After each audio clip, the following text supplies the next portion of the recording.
నమస్తే అండి, welcome to our channel ఇట్లు మీనేస్తాం. మా ఛానల్ని ఫస్ట్ టైం కనుక చూస్తున్నట్లయితే ఒకసారి ఛానల్ విజిట్ చేసి మీకు పనికొచ్చే వీడియోస్ ఏమైనా ఉంటే తప్పకుండా సబ్స్క్రైబ్ చేసుకోండి. అలాగే ఈ వీడియోని చివరి వరకు చూసి నచ్చినట్లయితే ఒక లైక్ చేయడం మాత్రం అస్సలు మర్చిపోద్దండి.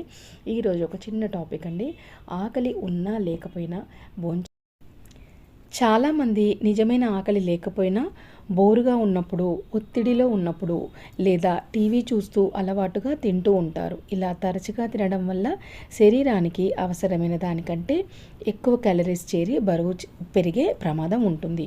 కొంతమంది ఒక నిర్ణీత టైం అని పెట్టుకొని మార్నింగ్, ఆఫ్టర్నూన్, ఈవినింగ్ అలాగే కాకుండా మధ్య మధ్యలో ఎప్పుడు అనిపించినా వాళ్ళకి తినాలనిపించిన క్రేవింగ్స్ కొద్దో ఎందుకో అలా తినేస్తూ ఉంటారండి. అలా అస్సలు తినకూడదు. ఆకలి ఉంటే మాత్రమే తీసుకోవాలి.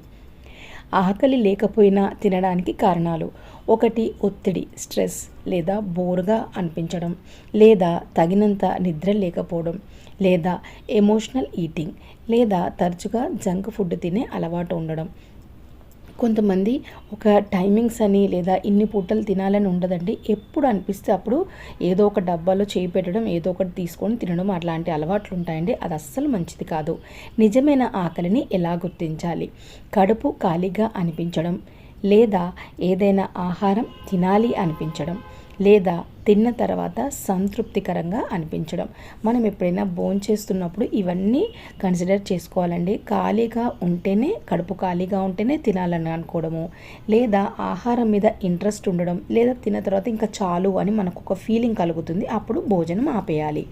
ఆకలి లేకపోతే ఏం చేయాలి? వెంటనే తినకుండా ఒక గ్లాసు నీరు తాగండి, కొద్దిసేపు నడవండి, పండ్లు లేదా ఆరోగ్యకరమైన స్నాక్స్ని ఎంచుకోండి. మీకు నిజంగా ఆకలేనా లేదా అలవాట అని ఆలోచించుకోండి. 1-2 సార్లు మనము ఏం చేస్తున్నామో, మనకు ఆకలి ఎందుకు లేదు, నిన్న ఏం తిని ఉన్నాము, అది డైజెషన్ అయిందా లేదా అనే దాని మీద మనకు నెక్స్ట్ పూట కానీ నెక్స్ట్ డే కానీ ఆకలి అయ్యేది డిపెండ్ అయి ఉంటుందండి. సో అవన్నీ మనం కేటగిరీస్ తీసుకోవాలి.